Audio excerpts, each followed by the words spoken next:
ఎన్ Saritha Congress senior leader ward number 7 గా మరియు Saritha team members Gnanalingam, Ashok, Krishna, Sudhakar, Vasu, Naresh భారీ కేక్ తో పాటు జన్మదిన శుభాకాంక్షలు తెలియజేశారు. మహేష్, అను, రాజు, శ్రవణ్, సందీప్, రాకేష్, సుధీర్ హాజరయ్యారు.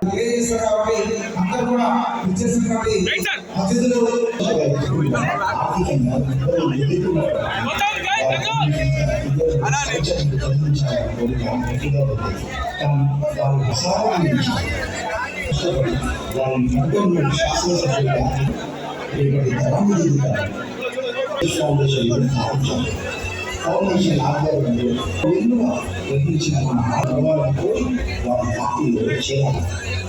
అన్నాలు పిలిచిన చోటు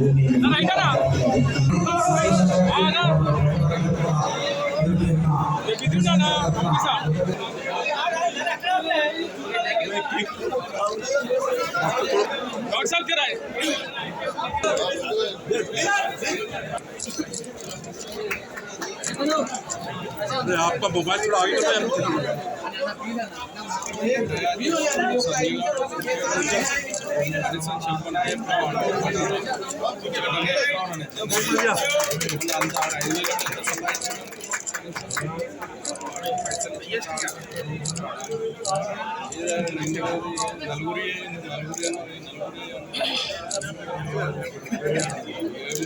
मोबाइल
కంప్లీట్ ఏమయ్యా సతీష్ మీ డాడీ నువ్వు పోస్టర్లు పెట్టుకుంటాం మేము ఏమయ్యా మరి అన్న ఖాళీ నోట్ దగ్గర పెట్టుకోండి ఖాళీ ఫోటోకి వెళ్ళి రామ్గా థ్యాంక్ యూ.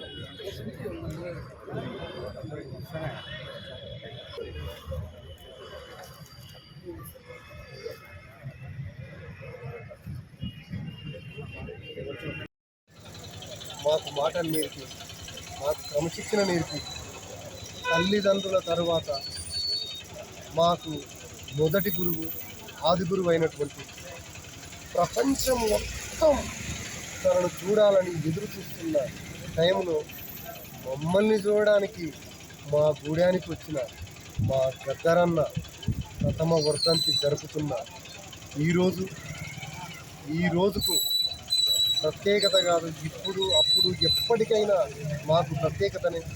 ఎందుకంటే మాకు ఈరోజు మేము స్వేచ్ఛగా గాలి తీసుకుంటున్నామంటే మా కాలనీలో ప్రతి బిడ్డ, ప్రతి పిల్లోడు, ప్రతి కుటుంబం బాగుందంటే అది అన్న ఇచ్చిన భిక్షనే. కాబట్టి ఇప్పుడు అప్పుడు ఎప్పటికైనా తను ఇచ్చినటువంటి బలాన్ని, తను ఇచ్చినటువంటి నేర్పినటువంటి ధైర్యాన్ని, తను ఎదుర్కొనే సమస్యలను తను నేర్పిన ప్రతి బాటల్లో మేము ప్రయత్నిస్తాం.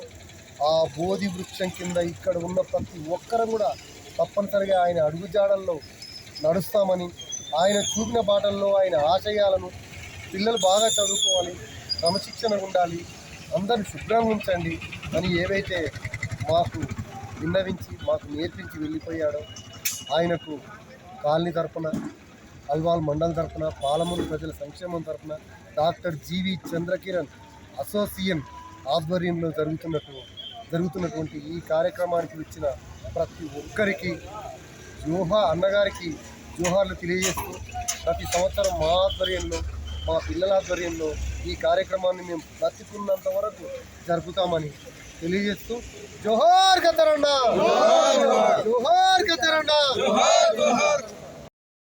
మొదటి సంవత్సరం జరుపుకున్న రోజు అయితే ముందుగా చెప్పేది ఏంటంటే, నేను పుట్టి 3 సంవత్సరాలకు పాలమూరు జిల్లా నుంచి ఇంకా భూజనగర్లో ఉండి ఆయన ముందు పెరిగి పెద్దగా అయి ఆయన నేర్పిన క్రమశిక్షణ కానీ మంచి మాటలు కానీ మనం పాలమూరులో దేనికి తక్కువ కాదని మాకు మంచి మంచిగా మాటలు నేర్పి యాదమ్మనగర్ బస్సులో ఒక వసతి గృహం కల్పించడం, నాతో పాటు 200 ఇల్లు మా పాలమూరు ప్రజలకు కల్పించడం, ఆయనకు ఎల్లవేళ నేను రుణపడి ఉంటాం. నాతో పాటు మా పాలమూరు ప్రజలు కూడా ఉంటారని కోరుకుంటూ, అదేవిధంగా ఆయన మాకు అపాయింట్మెంట్ తీసుకునే రోజులు ఉంటే మాకు పక్కన కూర్చోబెట్టి మాకు విద్య లేదా క్రమశిక్షణ కానీ మంచి నేర్పి ఆయన నిజంగా చనిపోయినట్టు కూడా మాకు ఇప్పటికీ కూడా నిజంగా మా పెద్ద దిక్కు కోల్పోయామని బాధపడుతున్నాం. అదేవిధంగా ఆయన ఆశయాలను ఆయన చెప్పినటువంటి మంచి మాటలతోటి మేము ముందుకు సాగుకుంటూ ఉన్నాము హైదరాబాద్లో.